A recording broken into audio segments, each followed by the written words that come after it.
This podcast features adult content not suitable for listeners under the age of 18. You have been warned. Hello, and welcome to this episode of Back to the Story, where friends come together to play Dungeons and Dragons. I'll be your DM, Klouse. Let's get started. Alright, so jumping back in with a recap as always. Previously, Chapter 4, Blood and Snow, Imbrico, Severwind, 15th Long Night, 3rd Era, Year 6, 27. Previously, as you all prepare for your upcoming journey into the wilds of Severland, Ball prays over his weapon and discovers his strength in his faith, divine power. Vesper ventures to the Marble Winery, whose patrons were unsettling. Vesper left, but not before sensing a powerful presence of an aberration. Just before setting out, Kalvyn gathers you all around by the sea to share some words and show that there is a large expanse of the world. Gather your equipment and head northwest towards the Noct mountain range, where stronghold Ustax lies. Travel is difficult and proved dangerous as well when the group heard movement to the north, finding a small band of orcs, fighting them as a small deep gnome, who you came to know as Wink, escaped his cage during the fight. One female orc escaped, the rest killed, and one kept alive for questioning. He was resentful and didn't know much, but respected Ball's axe, carried by Ball, who gave him a warrior's death. You all have just begun your short rest here in the evergreen forest of Severwind. It's about 11 at night with a clear sky of stars on a dark sky. Gentle wind whips up the snow covering the ground and trees around you, the stark white juxtaposing against the vivid red blood of your own and the 4 dead orcs before you. The small campfire's embers are dying, but shed a bit of light as you all gather with your new acquaintance, recovering and think about what lies ahead towards Mount Noct on your journey to deliver Ball's axe. What would you like to do? I'm off to the side near Ellery because we walked away from the group when the execution was happening. And I think, Nyessa, you described the Ellery's like burying her face in her hands. Yeah, I'm sitting there just covering my face with my hands. Okay. So Vesper's gonna sit down next to you and just... You alright? And I take a moment before I respond, just kind of sit there and think about that answer before I say, fuck, no, I don't think I am. Shit. No offense, I didn't really think you were the type to get choked up over killing some bastard.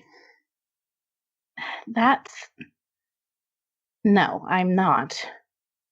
I mean, he might have been useful, or he might have been trouble, but he got the death that he asked for, so no, that's not it. And what's bothering you? I never want to hear another person beg like that again. You know, when I tried to walk away the first time.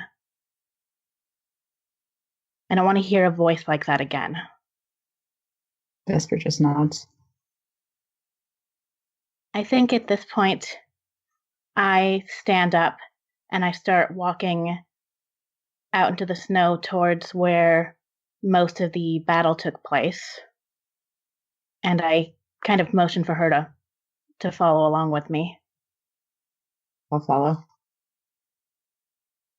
You want to help me search these people? I do, actually, yeah. See if they've got anything we can use. Okay, so as y'all two go down to where the bulk of the battle took place and begin searching, both of y'all give me investigation checks, or actually, one of y'all roll it with advantage, since you're both doing it. I'll do it because Ellery would have a level of exhaustion. Okay. So that is true. And as you are doing this, what are the others doing? I would like to meet Wink properly. Okay, the gnome is standing. The rest of you are kind of gathered around where the fire is, where the battle kind of ended, and where you are questioning the other orc by the tree nearby. He is kneeled down next to it, sketching the scene. What are you doing? Just making some notes. All right. Well, it's good to meet you. I believe I've already introduced myself, Amson Arms Blossom. Sure, yeah. Hi. Nice to meet you too. What would you like me to call you? Wink's fine. Wink. Very well. Nice to meet you, Wink. Where are you from? Kind of all over. Very well. Well, I'm our resident storyteller, so if you would like to know anything, don't hesitate to ask. Oh, really? That's actually great. I have plenty of questions. Mostly, how did you all end up together? Particularly those two, pointing over at Vesper and Ball. Very well. Basically, most of us were born in Embershore, and I kind of point in that vague direction of where the town is. A couple of us are from faraway lands and such, but basically, we all met one day when everybody happened to come at the same time to my father's blacksmith shop. And I don't know, we just kind of all clicked together. We were all around the same age. We were all had similar goals and ambitions as, children. So we all decided to hang out and have fun together. And the bonds of friendship were formed, so to speak. Oh, that's lovely. Is Embershore generally a multicultural city? I'd say so. We've got a little bit of everybody there.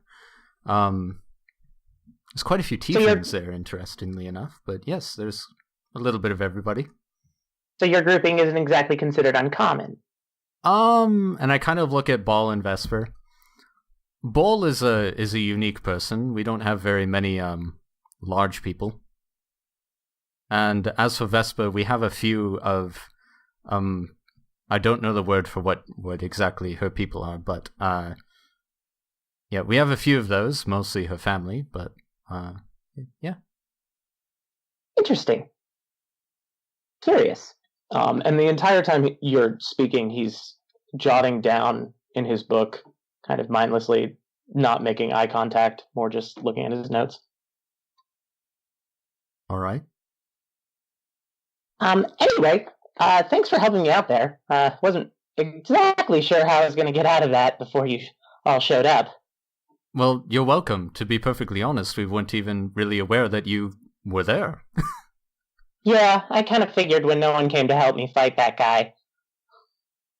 Yeah, sorry about that. We were occupied. It's fine. I'm alive, right? Right, exactly. I caught the gist of what you were saying. You're supposed to deliver some axe that is probably going to start a war? I hope it doesn't start a war. This is just conjecture, making some assumptions. I've spent a lot of time with, not orcs, but other tribal societies. Well, long story short, we do have to deliver an axe, and we hope to do it properly so that we can get back in time to do our own things. Well, if you need a hand, I kind of owe you one. Let me talk to the group. Okay. And he just turns around and goes back to sketching. I turn around and go back to the group. Okay. And as you're turning around to come back to the group, Vesper and Ellery are dragging whatever they wanted to take back in that direction. You guys find 5 javelins. There's a few others that are broken and useless, but 5 intact javelins, 4 great axes, 2 hand axes. You find about 6 days' rations. And on the interrogated orc, you find a symbol, horned, looks like a bull's head of some sort. And on one of the axe, you see a symbol on the axe head as well that you don't recognize. Are any of them carrying daggers? No daggers. God damn it. But you do turn back towards the group, Amson. So, everyone, the gnome over there, his name is Wink, or at least that's what he prefers to be called.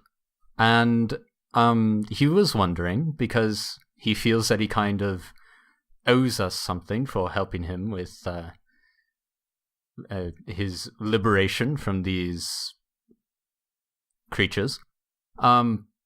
He was wondering if he could tag along with us and at least assist us in the delivery of our package to the fortress. Weren't they going to eat you or enslave you or something like that? I think it's really safe for you to come with us. Oh, me? Yeah. I mean, they never actually said that. Some assumptions. In past experience, after the first fight, they generally give up. Deep gnome skin is rather tough. And how much experience do you have with that? Not a whole lot of the being eaten. But a couple times. All right. Well, you and Emson will have a lot to talk about. He likes interesting stories, and that certainly sounds like an interesting story. Sure. Yeah, perhaps if I could just, make some sketches, take some measurements of the group.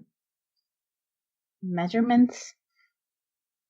I'm somewhat of a naturalist and anthropologist, so I'm just curious about how all of you ended up together, and, I've never quite seen anything like a couple of you, so I'm just curious. Sure, I can appreciate an anthropologist and a naturalist. Wonderful. Get along splendidly. As for the orcs, I'm pretty good at staying out of sight. I was trying to help somebody else, but, little arms. So I ended up getting caught. But usually I'm pretty good at staying out of sight. That I glanced at Ellery. could be a useful skill for us to have at our disposal. Certainly could be. I'm also a fair shot with a bow, if that helps at all. I only had this brief experience with you, but it seems like combat is not entirely unfamiliar. Yeah. Maybe a little too familiar. Vesper kind of rubs at her collar. Yeah. Well, certainly if you're going to be useful, but even if you're not, even if you just have some good stories, I'm totally fine with you sticking around for a while. That seems fair. Besides, I'm kind of just wandering around trying to find those creatures, so I don't really have anywhere to go. Why were you looking for those creatures again? Long-term research. I'm intrigued by new things. They didn't used to be here. Where were you from again? Wink. Oh, all over. Originally, I believe you call it the Underdark. Originally, it's where my people live. No way. I wasn't down there very long. Raised mostly on the surface, and I have a document here that I didn't pull up that I should have, because I should have known I was going to be questioned about my backstory.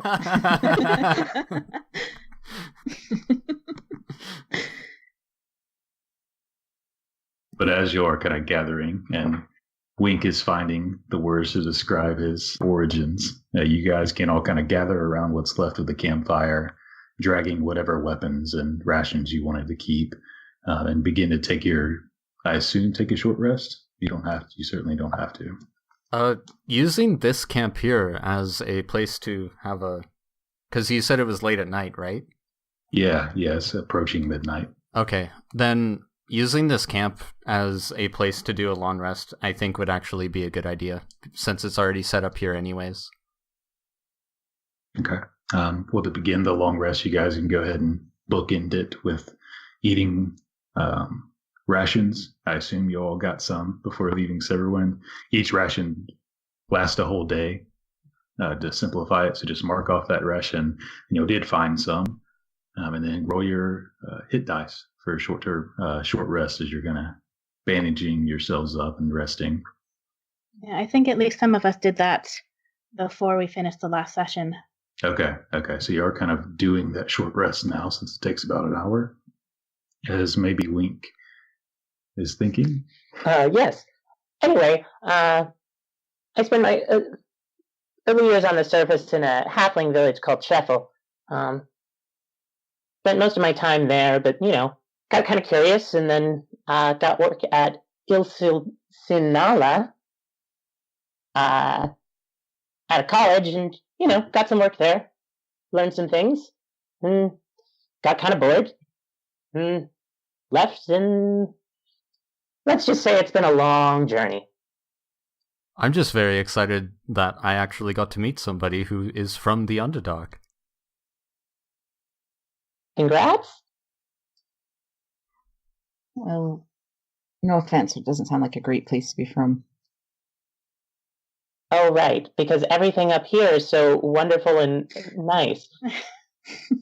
Was I not just almost eaten by a bunch of green people? Vesper, be a little bit more open-minded. I'm open-minded. I'm just saying, all I've heard of the Underdark is nothing flattering. I'm going to stop talking. Oh, no, that's fair. There's a lot of scary things down there, but there's a lot of scary things up here too. Have you ever actually looked at a turkey? That is a fair point. That's a very fair point. Yeah, that's true. They're not exactly beautiful. They at first glance they could be quite frightening. Yeah, in general, we don't have things with feathers down there. I don't understand. It's worse than a turkey. A swan. Those things are those things are scary. Yeah, I know. I was attacked by one a couple times. I'm very small. Anyway, how long is this journey supposed to be taking you guys? How long have we been at it now? Only 1 day. 1 day. All right, we just left. So, and I think it's about 5 or 6 days to get there, if I remember correctly. So probably about a week and a half, 2 weeks left. We kind of just started. Okay, well, that's fair. If you want to get to rest, I can take a watch. I've got pretty good sight in the dark. Yeah, we should probably do that. Who wants to take watches with who and when? I'll take mid-watch. All right. I should probably take a middle one as well, since I can see in the dark. I'll take one of the last ones, maybe with Miley. Yeah. Well, shouldn't we divide it up so that there's at least one person who can see in the dark in each shift? Mm. Oh, I'll go with Vesper. I'll go with Ellery. All right. Sure. You want to take a watch with me, Ball? I don't think I'm ready to go to sleep yet. Okay. Maybe you can take first watch, and then you can wake me up afterwards, and then I'll wake up somebody else. Okay. All right. And before we start getting ready for sleep, I'm going to ask Ball if he wants any help, maybe laying out the bodies somewhere a little bit away from the camp. I think, I'll just say, I'm okay. You get some rest. Okay. So after you guys take a minute to eat some rations, bandage yourselves up, those of you who go to sleep, find rest, leaving Ball on watch. Did you want to do anything, Ball? Yeah, I think that there's some trees kind of scattered out about where we are right now, right? I know there's the one tree that the head orc was at. Yeah, you guys are in the middle of a forest. You're not even in a clearing. It's just the natural space between a few trees. Okay. I'll try to, with what's left of the campfire, I'll just kind of drag some of the bodies to various trees and kind of prop them up the same way that we did with that final orc. Is just kind of prop them up with their weapons in hand, unless we did take all the weapons. We'll prop them up with some kind of a weapon in hand and just kind of like with their backs to the trunks. And then kind of do my usual druid crap to kind of set them in their place. Okay. Yeah, you can take a few minutes to drag them to various trees, druid craft. Various vines and roots curl up around them as they seem propped up. Yeah, and then I'll try to find some kind of tree still within sight of the campfire and the rest of the group. And then just kind of pull out the great axe that was given to me, the one that we have to deliver, and just kind of like hold it in my hands and just kind of reflect on, I guess, the discussion that we had with the orc and what that all means for Paul. Okay. And so as you pull them all out, lay them there, and then begin reflecting, listening, you hear the occasional howl of a wolf in the distance. You hear the flutter of wings of birds, perhaps. You hear the hoot of an owl. And you hear the gentle wind kind of pushing itself through the forest, ventilating it. But over your watch, nothing of note really occurs, and giving you the chance to do your reflection. All right. I think, is Wink also having a watch at the same time here? I think he went to sleep, but Wink, Okay. Speak up if that's not the case. I was waiting to Vesper. Okay. Okay. So, Ball, the end of your watch comes to, who do you wake up? Well, having our discussion here, I was supposed to wake up Amson, so I'm going to go up to Amson and kind of shake him awake gently. Amson. It's time to wake up. Okay. You ready for bed now? Think so. All right. Even if you weren't, you should probably go to sleep anyways. All right. I'll get up. Can I also wake up Kalvyn? Sure. You woke up Kalvyn. Okay. Kalvyn, I don't want to take a watch by myself. Yeah, sure, buddy. The Klouse Kalvyn is amazing. Whatever you need, yeah. Yeah, I'll sit right here. Thank you, Kalvyn. All right. Yeah, that's right. I guess I'll roll a perception check for my watch then. Sure. As I keep watch. Hey, that's a 9.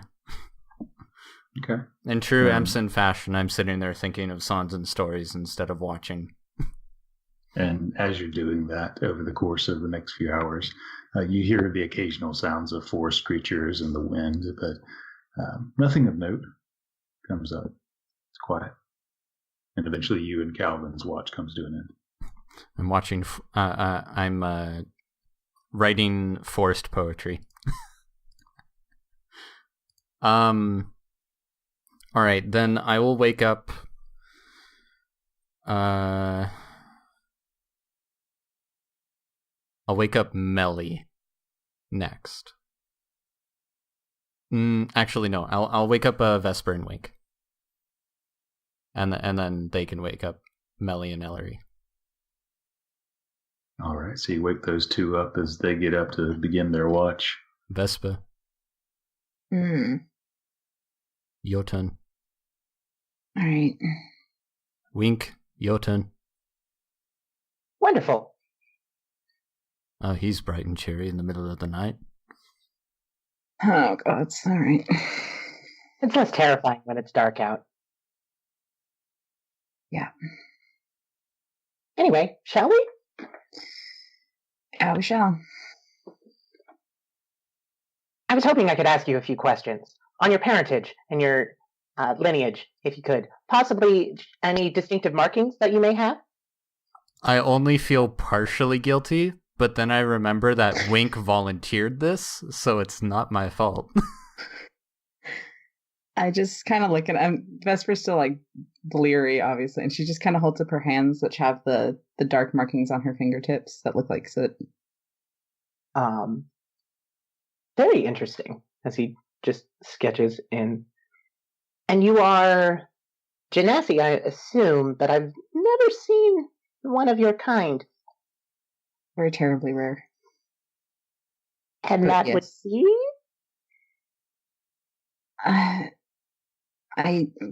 What are you asking? I'm sorry, I just woke up. Oh, sorry. What type of Genasi are you? And I apologize if that is rude. I'm told that in general I don't care. It's fine. I'm fire and air, both. Ah, very interesting. Do you find yourself hot-blooded and passionate as the air genasi tend to be, or a little bit more cold and breezy? I'm definitely cold and breezy. Interesting. And he'll continue this. We should probably watch, but I'll continue to have questions. Okay. All right. Either one of y'all roll with advantage. I'll do it because I think I'm actually paying attention. Oh, Jesus. Oh, God. 10. Nothing besides the occasional sound of animals. As eventually your watch comes to an end, you wake up the last people. Great. Well, it's probably time for us to get to bed. Oh, that's a shame. But we'll do this again sometime. Ellery. I'll shake her awake. What? Your turn. Okay. Sure. I'm going to bed. I fall asleep rather immediately. Bye. Good night. And did she just wake up me, or? Then yeah, I will. I'll go over and wake up Miley too. Okay, so as y'all kind of wake up and the others go to sleep, your watch begins, and y'all can give me perception checks when you're ready. Would I, since this is the last watch now, would I have gotten enough sleep to have exhaustion wear off? It has to be the full 8 hours, actually. So you're fully asleep, but you still need a few hours of just kind of sitting and resting. So okay. Not quite yet. Okay. So, are we both rolling, or is it Ellery with advantage? Whichever way you guys want to do it. You do it. Okay, I was going to suggest we both roll, but okay. So just a straight roll because of the exhaustion plus. Correct. Ellie's aid. Okay, that's 22. 22. Okay. So you hear the same things that the others heard, various animal noises, wind, nothing much until towards the end as the sun isn't creaking over the horizon, but the sky is changing into that light blue as you know dawn is approaching, and you see something circling over the clear skies overhead. Something high above you is kind of circling, a bird. I immediately think of the times that we've seen the Valrin. Can I tell what kind of bird it looks like? Make a nature check. This should be fun. That's a 3.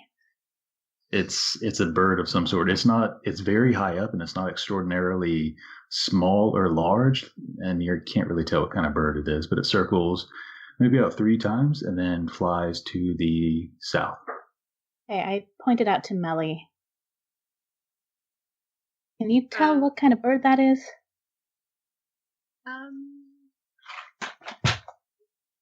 Am I allowed to roll for it? Yeah, you can make a nature check just as it's flying away. That's a 20.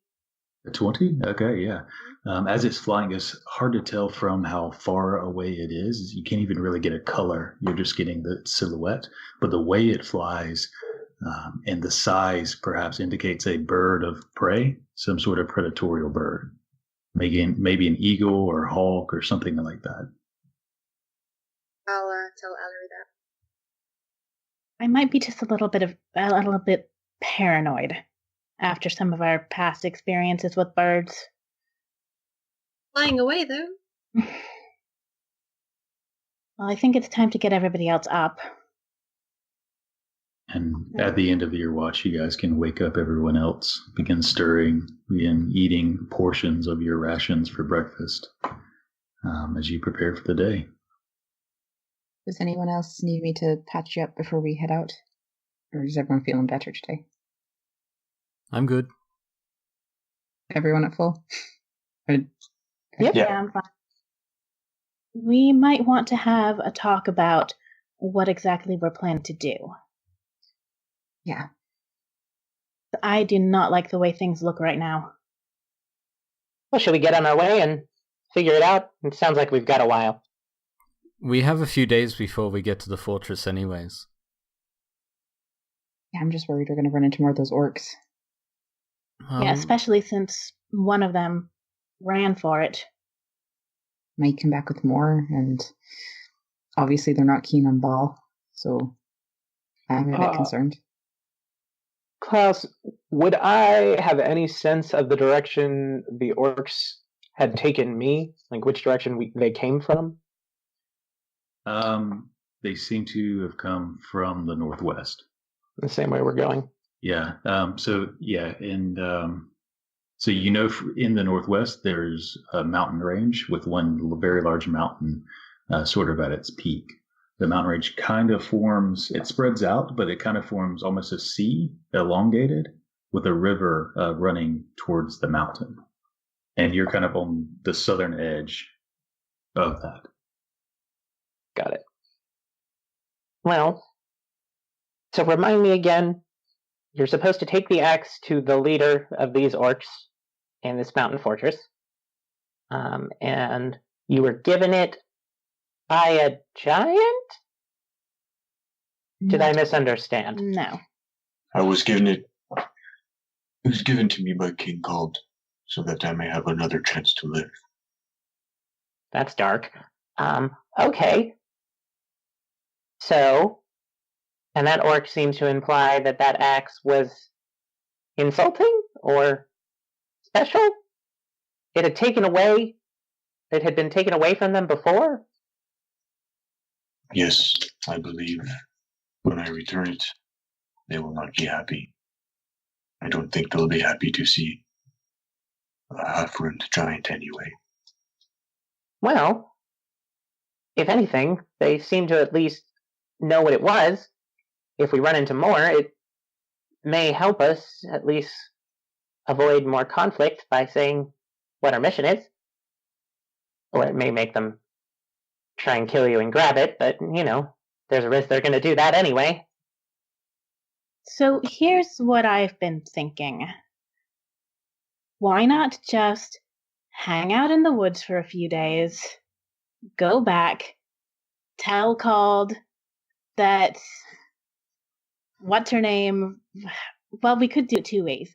Either bring the axe back and tell Called that what's her name wanted to return it, or hide it somewhere and tell him that she accepted it. And then we get a free axe. Here's the issue, though, that I see in that. If we bring the axe back to him, then that means that she did not accept his gift. Now, I don't know about all the things, reasons for all of this, but if you send somebody to give somebody else a gift and they say, take it back to the person who gave it back to me, that's kind of insulting. So I don't want to start a conflict based on that. Additionally, I also don't want to give him the impression of the promise of camaraderie, if that's what it means. And then he gets there and whatever the leader's name is, I can't remember who it is just like, what?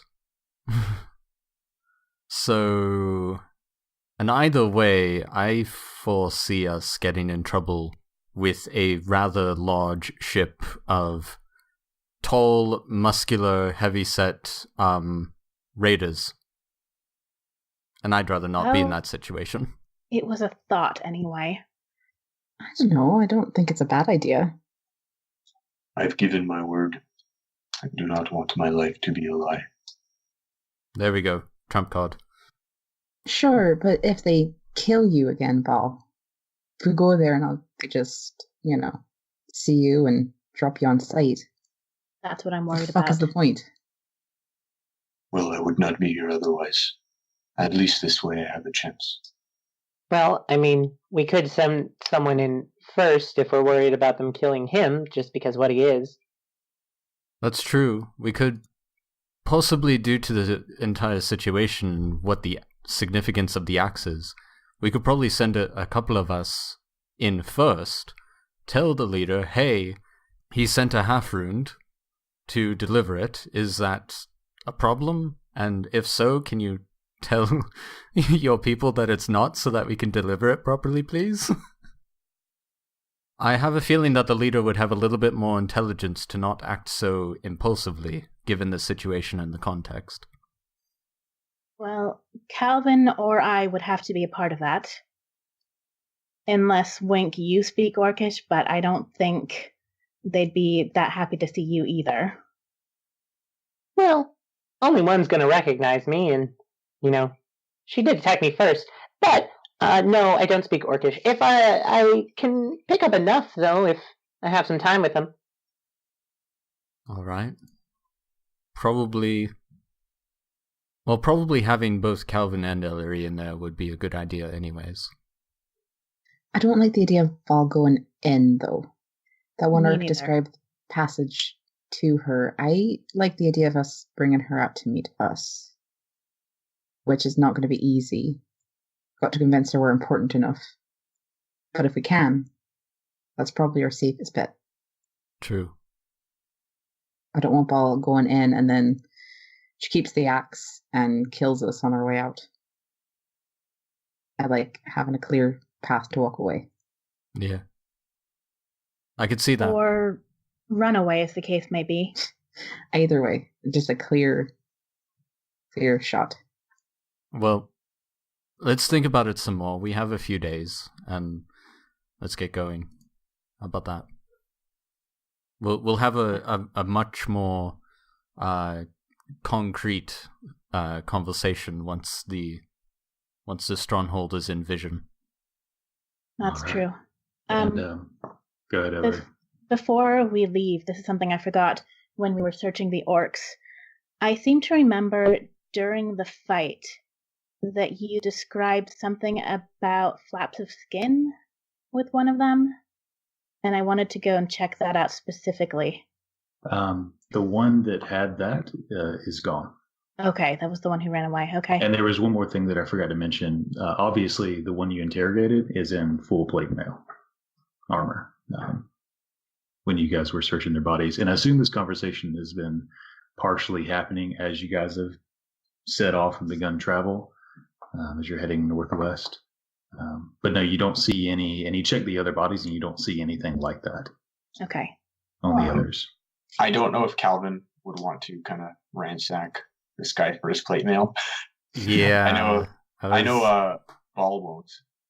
And Ball might, I think I'd likely object if Kalvyn's doing it in front of me, but I mean, if I'm unaware of it. I don't think they get heavy armor anyway, if I remember correctly. No, just light and medium. Kalvyn is gonna ignore that as y'all are setting out, having this conversation. The wind's picked up a little bit.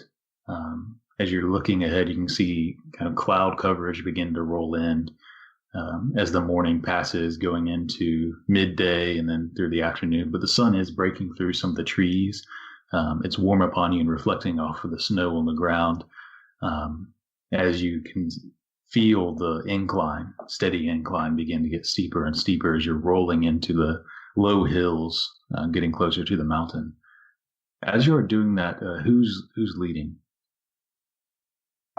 Ball's happy to lead. Okay. Ball kind of feels like he's the one kind of bringing us here to begin with. Okay. So Ball's in the front. We'll say Kalvyn is kind of aiding him. Everyone go ahead and give me some perception checks as you're walking along. God, I can't roll today. It's a 7 for Ball. 17 for Ellery. 18 for Fat Amson. 16 for Wink. I got 6. Okay, so I think Wink, Ellery, and Amson, 16 and up. As you are walking, you start to notice the occasional track in the snow. Fairly fresh. Whoever rolled the 18, was that Amson? That was me. Amson, you notice that a few of them looked like they were covered up for a few paces and then continued on. It's one set of tracks, bipedal, humanoid probably, footprints heading northwest in the same direction you're going. So, do any of you see these tracks? I see them. Right here, they look like they've been covered up. You think it was that the one who got away? Going back to the stronghold? That was my first thought. It's possible. She would have had to sleep too. At some point, yeah. Not necessarily yet. If she's pushing herself enough. Is there any way to tell how old these tracks are? You can try to make a survival check. Ugh. Let's see here. Okay, I'm not proficient. Can Ball... I think Ball is... Nope, he's not either. Okay. Let's try this out. Okay, that's pretty good. That's a 17. 17? Yeah, so as you kind of follow some of the tracks, the covered up ones, I mean, it's snow, and with the wind pushing the snow around, the tracks wouldn't last long out here. So these are probably within the few hours or day, no longer than probably a day or two at maximum, as you're walking along. All right. Well, and as you are walking along the tracks and looking at them, you see there is maybe 10 paces forward. You see where the tracks suddenly stop as they're moving next to what looks like a boulder that's adjacent to a tree. I look up into the tree. Make a perception check. All right.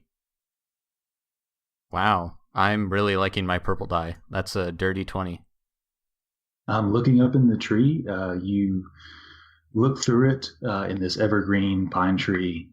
You don't see any movement or anything like that. The wind is kind of brushing the branches by, but you don't see any movement or any figure within. The tracks end here, but I don't see I don't see them in the tree or anything. Do you walk closer to the tree, or do you stay 10 feet back? I stay back, but I'll tell everybody to keep their eyes open for somebody around in the area, just in case. Does it look like the footsteps stop at the base of the tree? I mean, from 10 feet back or so, it kind of looks like they stop nearby the tree. You'd have to get closer to tell. Yeah, I think Ball will walk up to just like, I mean, I've got a larger, I think the word's gate, but like my stance is larger. So I just kind of like, I imagine I got like my left foot to the left like of. Straddle it. Yeah, exactly. And then standing in the same position and kind of looking around to see if something is apparent from this vantage point. Sure. So as you're kind of walking up, straddling the footprints to move towards the tree, as you get closer, what's your AC? That's 18? Yeah, that'll just hit. Okay. You take 4 piercing damages. As you're walking forward, looking up at the trees, suddenly there's a whoosh as snow flies up from the ground, and it looks like a javelin on a hinge is released by your foot and slams into your lower thigh, breaking off in it. And then I guess, do I notice, like, does it look like these, I don't know if there's anything, like these are fake footprints or something? You could try to make a survival check. They certainly look real at first glance. So I think I'll kind of brush off or like dig this javelin out, not looking quite surprised. Kind of like, I should have known better. And maybe I'll use lay on hands first to heal up the wounds, and then try to investigate these footprints further. And you said it was a survival check? Yeah. That'll be a 9. Okay, so you dig this javelin out, heal it with your holy energy, and look over at these footprints. They look pretty real. They don't look fake, but it's hard to say. Well, it seems they wanted us to find these footprints. Are you okay, Ball? I'll turn to you, and you can see that there's, aside from whatever blood has already kind of come out from the injury, you don't see any other sign of it. I'm fine. All right. As long as you're okay. I guess let this be a lesson to the rest of us, then. Be very careful. Whoever laid down these tracks is crafty. And you said there was a boulder nearby? Yeah, there's we're about where the trap came off and slammed into you. To your right, about 2 feet, is a boulder, about the size of a regular humanoid. But is it like the boulder is... It's not like this boulder is against the mountain wall, and then I'm going to move the boulder and find a secret passage. Oh, no, it's just like a single big rock next to the tree. It's just the terrain is becoming more and more rocky as you head northwest. All right, so the boulder looks like it's set and been there for a while. Yeah, it's naturally there. It would be very heavy, near impossible to move for most. Unless it was an illusion. No. Do you touch it? Yeah, I touch it. It's cold. It's a rock. I knew it! I guess having another look around and then just kind of return back to the party empty-handed. Or maybe you said it was a javelin that hit me, right? Can I carry the javelin? Yeah, you can. I'll just add that. Does it look different from any regular javelin? Or? It's shorter. It would have about half the range of a normal javelin, but otherwise it would function the same. You see the back where it was broken in half to make it functional for the trap.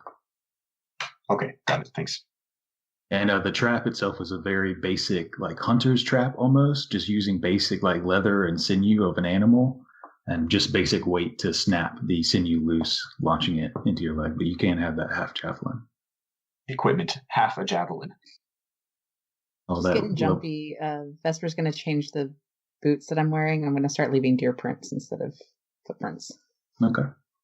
As you begin to walk on, continuing northwest, behind the steps of Vesper are left not boot prints, but hoof marks with the 2 hoof toes there of a deer as you'll begin to head northwest.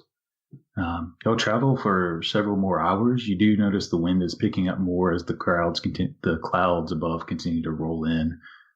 Eventually, the terrain begins to get sharper, hillier, a more inclined. Travel is slow moving through this. Eventually, after a few more hours, you're probably get to where dusk is approaching. You're probably an hour or 2 before night falls. As you're heading northwest, there's a wall that appears. You can see it. You're maybe 100 foot out, where you can see the tree line stops, and there's a cliff that plateaus up to the next level. What do you do? You said there was a wall and then a cliff? Just a cliff. The wall and a cliff are the same thing. So it looks like 100 feet ahead. You could either climb it or maybe try to go around. It's kind of hard to tell with all the trees. Have I ever mentioned that I fucking hate the wilderness? Ball, do you want to try another climb? Yeah, and I'll take that as my cue to get my thick rope out and start working on an ascent up the cliff. Okay, give me an athletics check. Would you like some inspiration?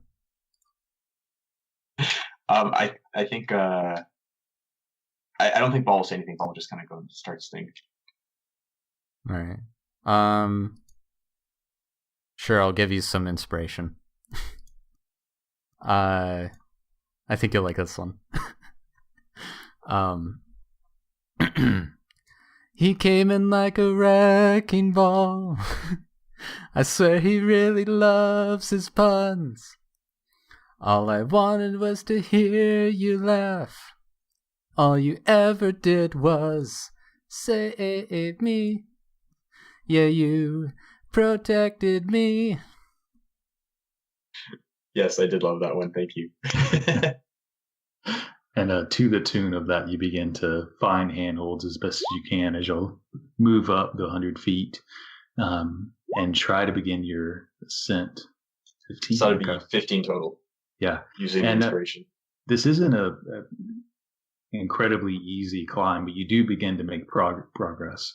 So you find handholds. Occasionally one will break and you'll slide down a few feet before continuing up, carrying yourself and all your armor up the sheer wall, but there are roots and stuff that are growing out of it that you're able to grab and pull yourself up. But the wall is maybe 100 foot tall, and it does take you close to 45 minutes or so before you get to the top, just with the progress of going up a sheer cliff. But you do carry that rope to the top. It doesn't get all the way down once you reach its top. You see it plateaus again. You see the rolling hills continuing up. But as you look up, reaching the top, you see the mountain range in the distance heading up. You can see a long line of it from right to the left. The altitude of those mountain ridge getting higher as you scan from right to left, seeing the peak of it at the very left peak. You can see the mountain range beyond the trees, and you look down 100 feet below to your friends. Well, I don't think I was quite aware it was 100 feet. I don't know if I want, I know somehow you let me up here. I don't know if I want my friends making athletics rolls up a 100-foot cliff in case it doesn't work out. First of all, is my rope even long enough? Your rope's not long enough by itself. If you tie two ropes together, with a rope, it's more, and if you were very cautious and slow tying the rope around you, it's more or less a time sink. Okay. The hardest check is really just getting the first person up there, and if they have a rope, then the others can basically take 10 on it and just take time to eventually get up there. Okay, so I think as on my way up, when I notice that the rope is too short, then that's kind of when I'll let it dangle and yell down for somebody to attach their rope to the bottom, just to extend the thick rope, so that way it can be used from the top. I've got 50 feet of rope I can tie on. Okay.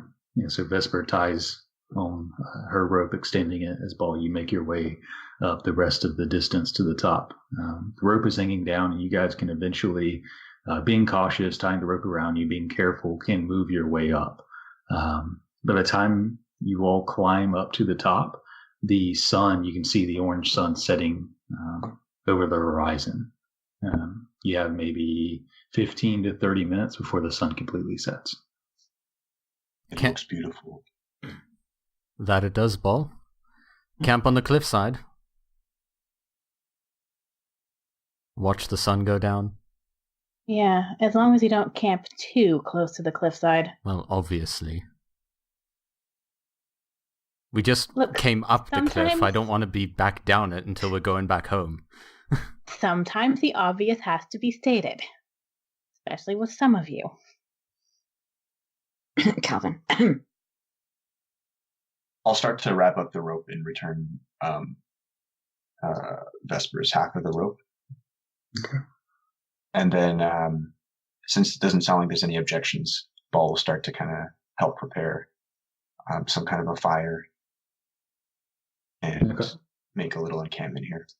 Okay. As they're getting set up, can Wink do like a 60-foot diameter sweep for any like cave entrances or anything that's potentially nearby and going to spill horror on us? Sure, go ahead and make a survival check or investigation. Investigation, I will do that. 22. Okay. Doing a quick survey of the immediate area, you don't find any caves. You can kind of sense that the altitude continues to climb, and as the terrain moves further and further towards this mountain range, there's more boulders and rocks. The terrain is more rocky, and there's some of it where it's just sheer ice and snow on flat rock with no grass or vegetation beneath. But you don't find any caves, but you do find there's a hole in the ground. It's maybe 10 feet in diameter. Go straight down. Go straight down maybe 10 feet before turning. Does it look like an animal hole? Investigating the sides of it, you can see where it looks like claw marks have dug out this dirt. That's a really big animal hole. Okay. I'll go back to the group. I won't say anything. The rest of you all have been kind of setting up your camp close, but not too close, to the cliffside, preparing a fire. Everyone mark off another day's ration for your ration total as y'all begin to set up. How's everybody doing after today? Not bad. How are you liking being... snow. You already answered my question, Ellery. Didn't even have to finish it. How are you doing, Miley? I'm good, thank you. How are you? I'm alright. Val, how are you doing? I'm okay. It's a nice sunset. Can I insight check Paul? I've just been worried about him lately. Sure. Ball, you can roll persuasion, deception. It's not good. You only have to roll better than he does. I don't know if that's going to be possible. Aren't you a wisdom character?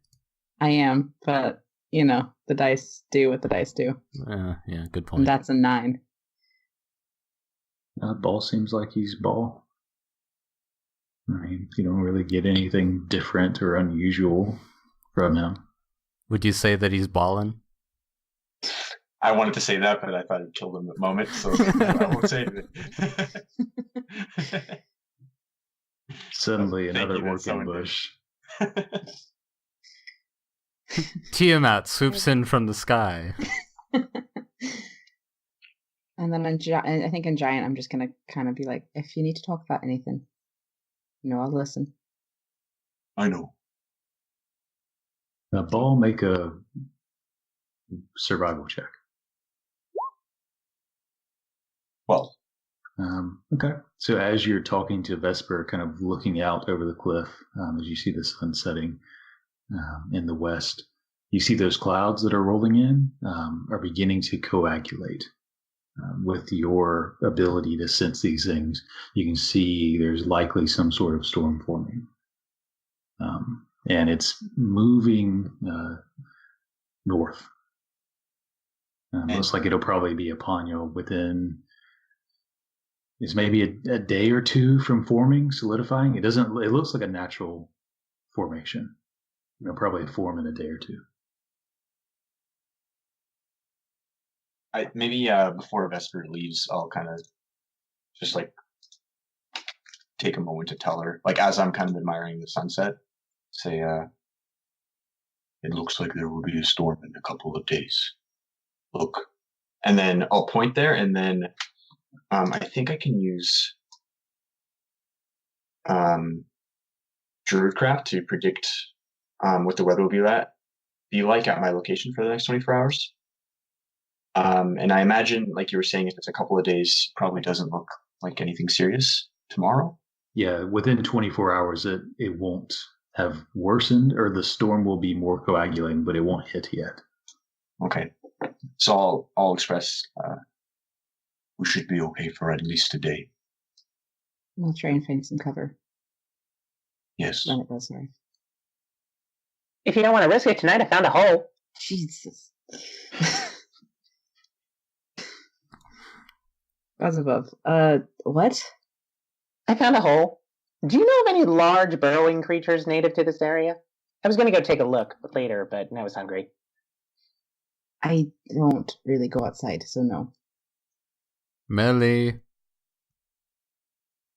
do you know of any large burrowing creatures native to this area? Let me think a second. Roll a nature check. Would you like some inspiration? I would love some inspiration. Okay, good, because I haven't inspired you in like 6 sessions. Alright, this one, because it fits. Hello, Miley. I was wondering if you could answer one question for me to show off your acumen. Why are you so smart? Is it because of all the studying? Thank you. I love it. Is it a D6? Yes, it is an a extra D6. I'm not that good of a bard yet. You're an amazing bard. Well, thank you. I got 13 total. 13? You're more schooled in the ways of the arcane and magic. Trying to think. You think badgers, maybe? Burra? You think badgers? There's probably giant badgers around here. I think it's massive badgers or a lot of small ones. Dire badges. Maybe they worked as like a big team and dug a hole or something. Okay. Would you like me to investigate? Just be careful. I mean, I'm a little bit quieter. Do you want me to try? Or I can come with you. It's up to you. I don't think anybody should go anywhere alone. Maybe throw a torch down there and see what happens. There's an idea. That's fair. I'll grab a stick that's burning on the fire. If we throw a torch down and there's something down there, won't we piss it off? Probably, but better to know now than in the night. Well, yeah, but I don't want it to just immediately come and attack us. Should we call out first? Maybe? Hello, just gonna stick some fire down your home. I nudge Amazon. You should send it flowers. I should. I'm going to go ahead and cast Mage Armor now, before anything happens. Okay. As Wink has the burning stick in his hand, who goes over to the hole? I'll go with. Okay. I Wink, want to stand Ball. at the top. Yep. But not a little bit away, but just enough that I can see. I'm gonna, I'm going to be next to Melly. I'm gonna stand about 15, 20 feet back from the group of people. Okay, so it sounds like Wink and Ball take lead, with Melly, Ellery, and Amson hanging back 10, 15 feet. Yeah, I'm back with Amazon. Okay, so everyone else. Before Wink throws it, I want to suggest that I have an idea. I have an idea. Sure, go. Just drop the torch down, but don't light it. I mean, I can put it out. I grabbed it out of the fire, but okay. Oh, okay. Well then, I'll snuff out the torch using Druidcraft, Yeah, it goes out. and then I'll reach my hand out, basically saying that I'll do it instead of Wink. I'll jump up to try and give it to you. I'll crouch down and make it a bit easier, and then I'll take it, and then I want to kind of drop the torch in a way that kind of makes noise, and then I want to carefully listen. Okay. So you and make a perception check, Ball. 13. Listening, it's quiet for a moment. Another passes. You don't hear any response or anything coming from the hole. Okay, and then I'll light the torch again with the...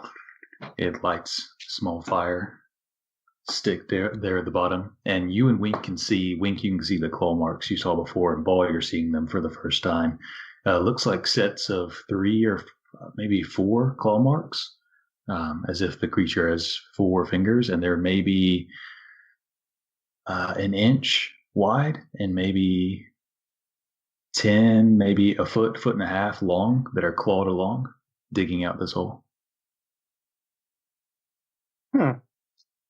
Interesting. Do you recognize these? I highly doubt that. Do I? I mean, Well, I already tried. You can make a nature check to think of creatures that could cause this, or you can make an investigation check to see to ascertain what knowledge of a creature would be able to make these sort of marks.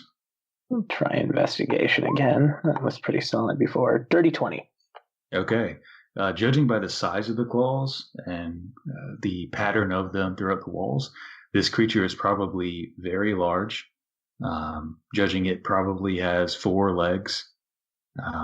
You're guessing would weigh maybe half a ton, if not a ton, and would have probably very large, at least frontal appendages to be able to carve this sort of thing out with wide claws. Now you can see the spacing between each claw mark is pretty wide, probably to better dig out the dirt.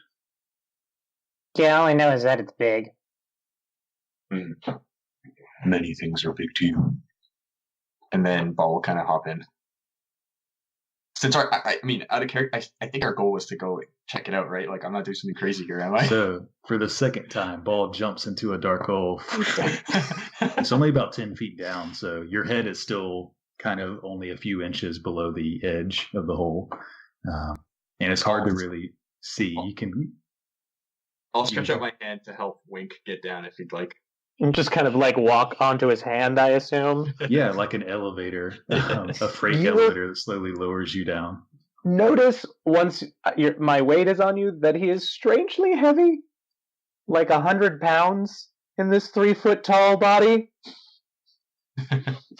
Very dense. Deep gnomes are very dense. Is there another hole down here that it continues on? Yeah, it goes down about 10 feet or so, and then Wink, as you're lowered to the ground, and Ball, you would have to kind of get on your hands and knees to be able to see this. The hole does continue about the same 10-foot diameter down and northward. So it goes down at maybe a 30-degree angle into pitch black darkness heading north, away from the cliff. Might want to take the torch. What was that? You might want to take the torch. I can't see that well. Well, why don't you stay here with the torch? I'm going to go ahead a little bit and just peek. Okay. And I'm told I have a very distinctive scream if I'm in danger. And I'm going to stealth my way down there if I could. Yeah, make stealth at advantage because this is mountainous terrain. Or rocky. Okay. You move along as quietly as you can into the darkness. Eventually the light behind you is distant enough to where you can't really see as you move 20, 30, 50 feet ahead. As you get maybe about 60 feet forward, the tunnel takes a sharp decline almost vertically straight down. There's still somewhat of an angle, but it almost goes straight down. Does it continue down as far as I can see? As far as you can see, it goes straight down. Okay, I'll go back. Okay, so you walk back out, seeing Ball and the burning stick at the bottom, which is beginning to burn out. Well, whatever it is, it's pretty far down there. We could probably last the night without bothering it as long as we're far enough away. I don't know if you have any way of, can we put a bell on the hole in case it comes out? Suppose we can tie some rope, make our own trap. We could probably span a rope over the hole and then tie a metal pot or something to the middle of the rope in the middle of the hole. I have the alarm spell. I can put it. Oh, okay. That works. Why don't we go for that? I will do that then. Okay. What does it look like when you cast that spell? Do you use your wand or do you use material components? I use my wand. Kind of go around the whole hole and just do a little circle thing. Yeah, as Millie kind of circles around the hole as you all step away from it, she kind of points her wand. There's a faint silver blue line that forms on the edge of the snow, almost burning a half-inch crevice into the Snow, as it all blinks once and then fades from view. You can no longer see the magic.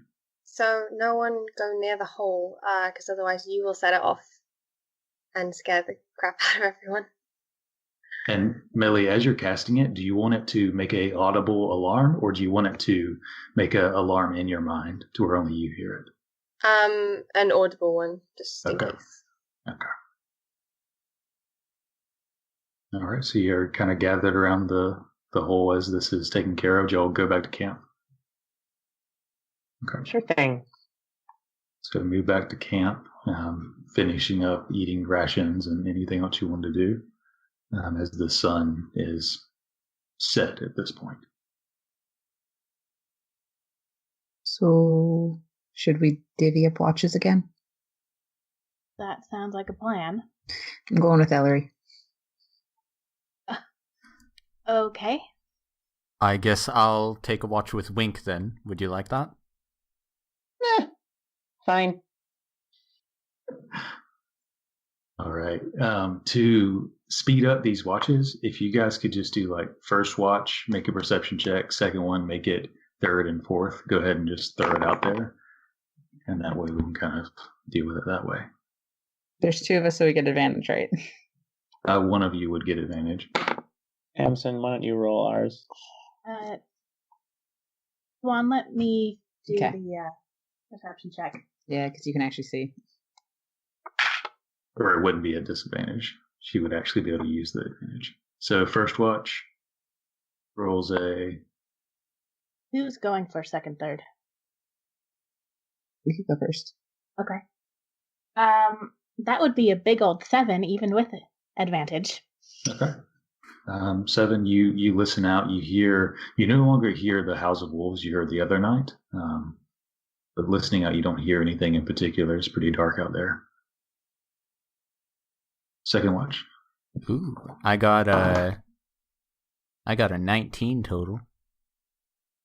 Yeah, Okay. that was with my And, smoke die. And you were with Wink. Wink? Is that right? Okay.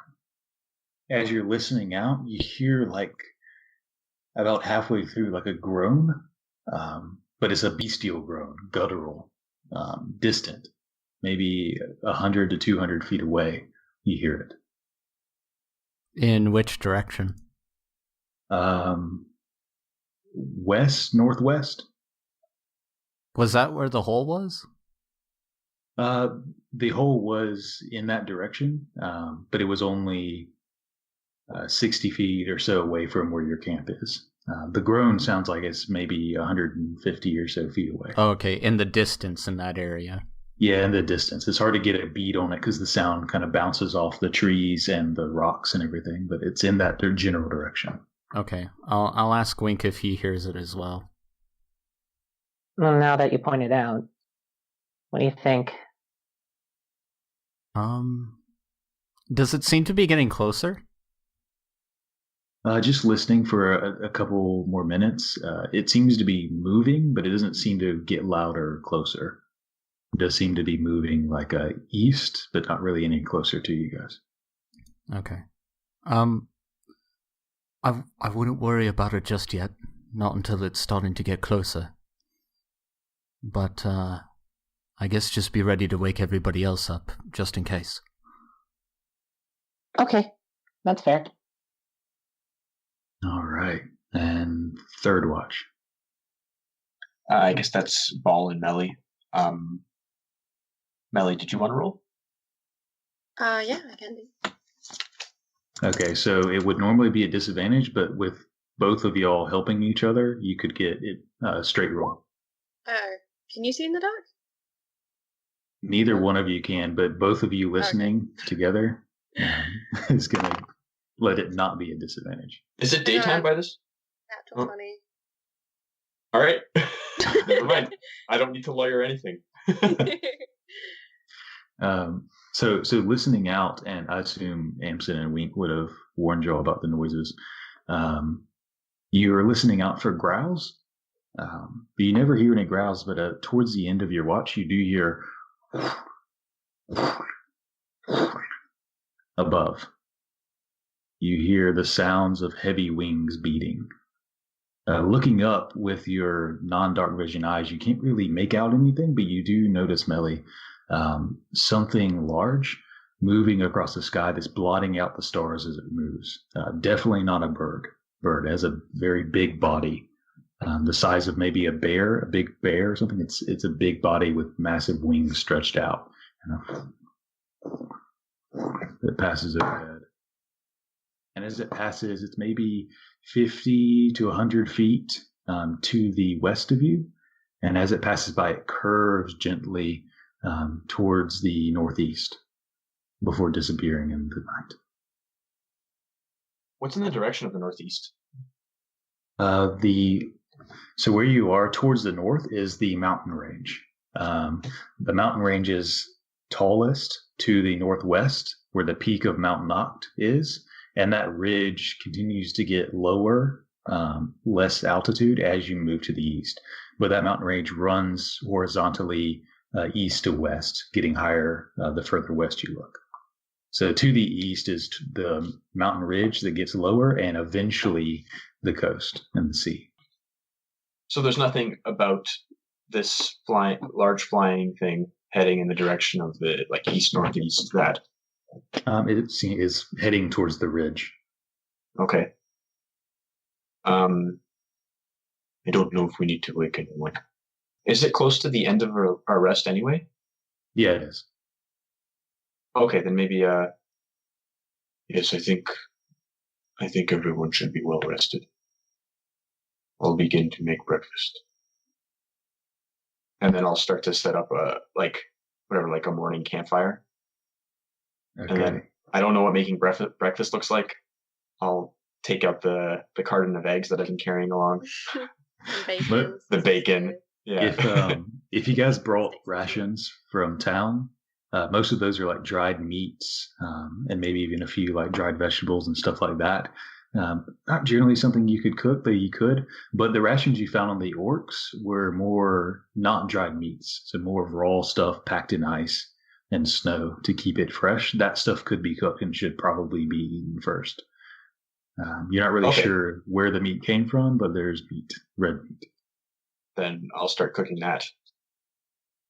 Okay, so the rest of you wake to the smell of delicious smelling burning meat or cooking meat, and you'll wake up in the camp. The sun has risen.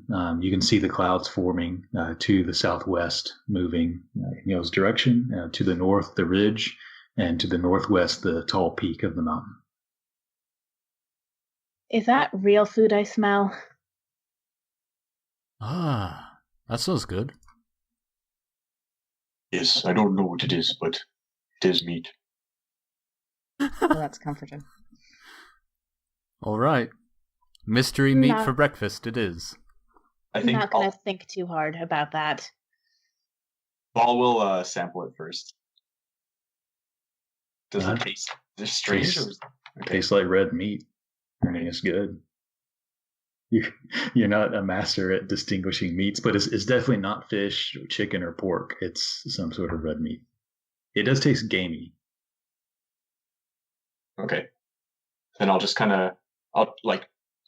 that small bite at the start where you're like sampling it, and then when there's nothing about the flavor or the taste that turns me off, I'll just take a bigger bite and just continue chewing.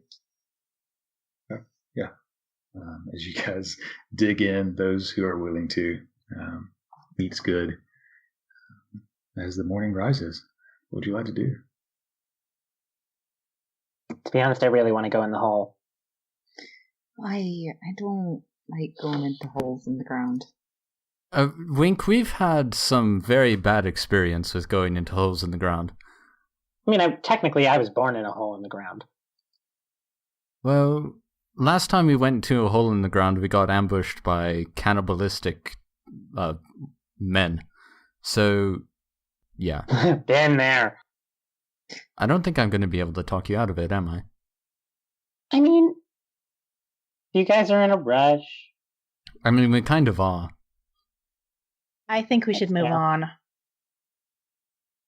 I'd rather not be underground any more than I have to. Yeah, if I can avoid ever going underground again, that would be swell. Fine, let's go. Maybe we can check Okay. it out on the way back. He gets like a really big, hopeful smile, and then Okay. All right. So as you begin to head on, continuing, and travel or knowing where you're going isn't too difficult because you're far enough away to where you can basically see the mountain and just go in that general direction. But as you are getting closer, travel is slowed by the incline, the ice you're slipping on, and the snow you're having to trudge through. But you are traveling and moving, and travel continues for several hours. You stop maybe briefly for lunch to eat a few more rations and continue on as you're pushing through these pine forest. And as you're moving on, everyone give me a perception check. Ugh. I got a 9. I got a 23. All got a 1. big ol' 4. I guess 7. Okay. Miley and Ellery, you two hear up ahead, maybe 100 feet or so, you hear sounds. It's hard to make out what they are, but they sound bestial. You hear scraping. Moving forward a little further, you can kind of see through the trees a small clearing. It's only maybe 30 feet wide, where it looks like there's a creek that runs. Though now it's iced over and frozen. Not a very wide creek, only maybe 15 feet, 20 feet wide at times. That's completely iced over.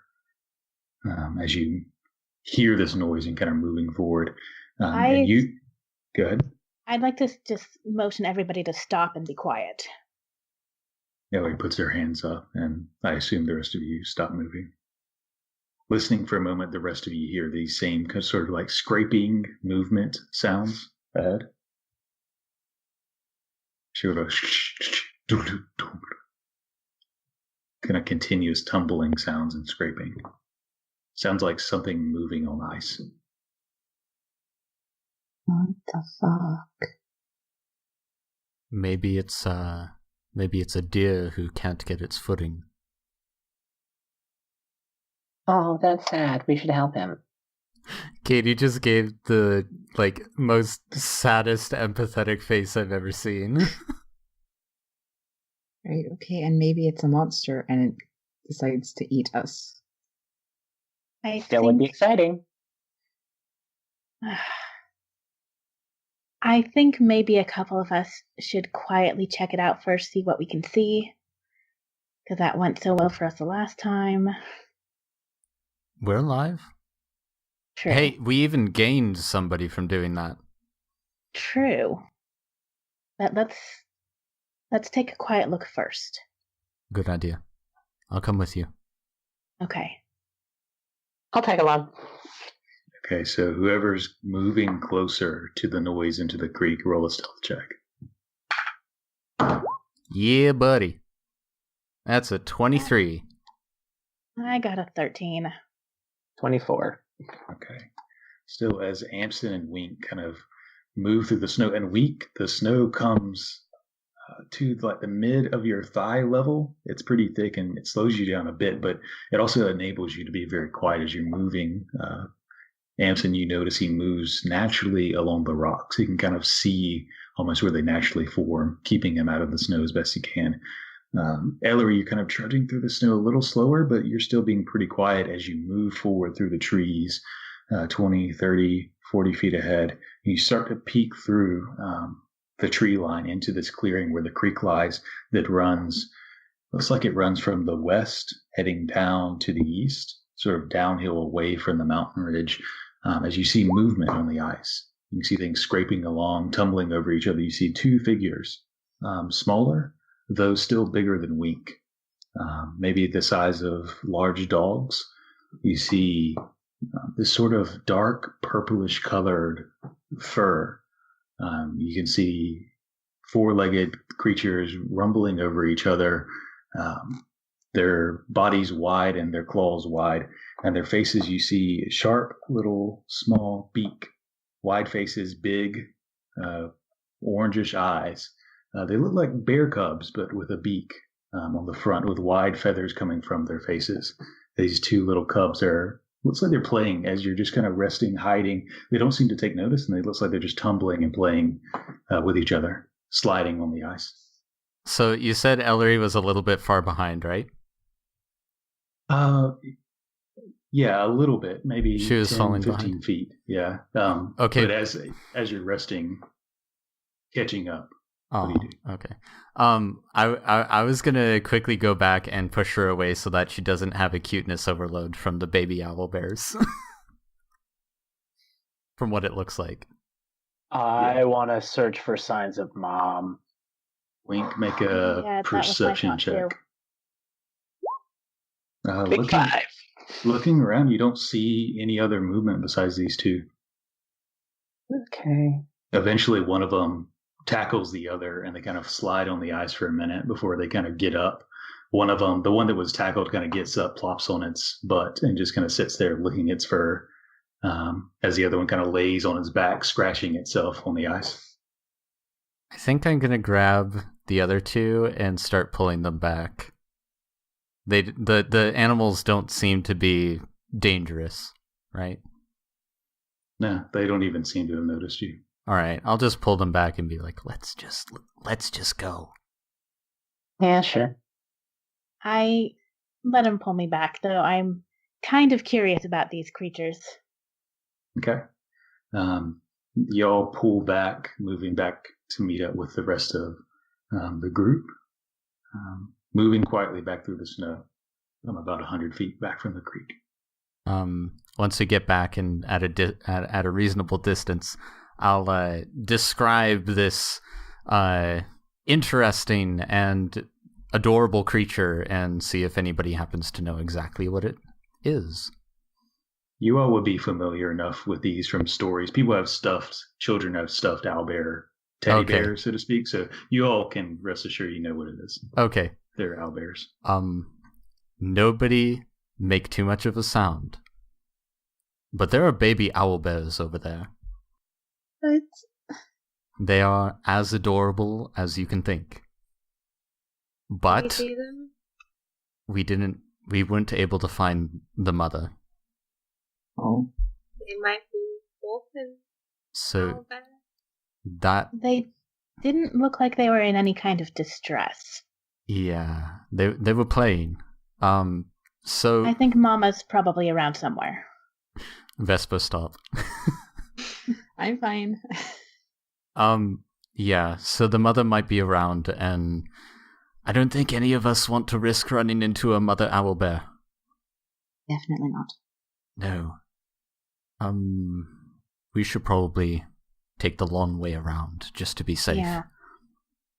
Make a wide berth.